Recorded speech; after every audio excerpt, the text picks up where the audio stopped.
বাদরমা খাবার দরজার সামনে রেখে জঙ্গলের আড়ালে লুকিয়ে রইল। ডাইনি দরজা খুলে দোরগোড়ায় থাকা লুচি আর তরকারি থেকে কিছুটা লুচি তরকারি তুলে খেতে থাকে।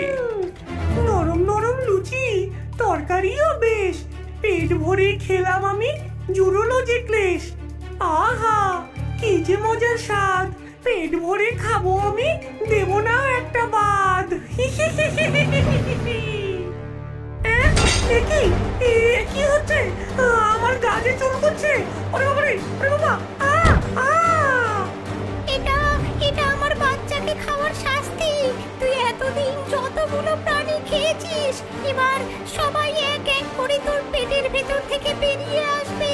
হ্যাঁ, ওরে বাবা, ওরে বাবা, কি হচ্ছে আমার সাথে? এটা কি করলি তুই? ওরে বাবা রে, আমার পেটের ভেতর কি যেন নড়াচড়া করছে। ওরে বাবা, ওরে বাবা গো!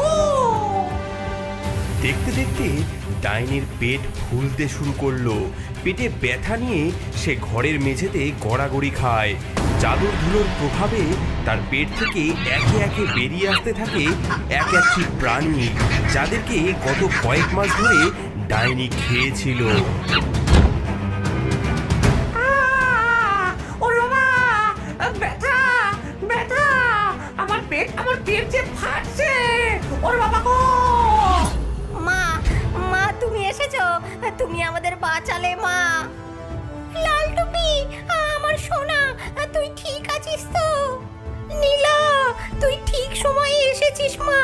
এই ডাইনি আমাদেরকে গিলে খেয়ে ফেলেছিল।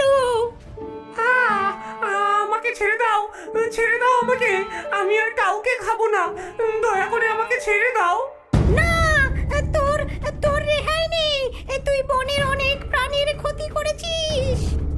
বাদরমা আরেকবার তার জাদুর ধুলো ডাইনির গায়ে ছিটিয়ে দেয় এবং সঙ্গে সঙ্গে ডাইনি একটি পুতুলে পরিণত হয়ে যায়। এই জাদু ধুলো তুমি পেলে কোথায়? এটা এটা আমার মায়ের কাছ থেকে পাওয়া। তিনি বলেছিলেন যখন তোর বাচ্চা বিপদে পড়বে তখন এটি ব্যবহার করিস, আর আজ সেটা কাজে লাগলো। ডাইনির কাছ থেকে বাঁচার পর লালটুপি আর কখনো বড়দের কথা অমান্য করেনি। প্রতি সপ্তাহে সে ঠাকুমার বাড়িতে বেড়াতে যায়, কিন্তু এখন সে সোজা পথেই যায় আর কারো কথায় কান দেয় না।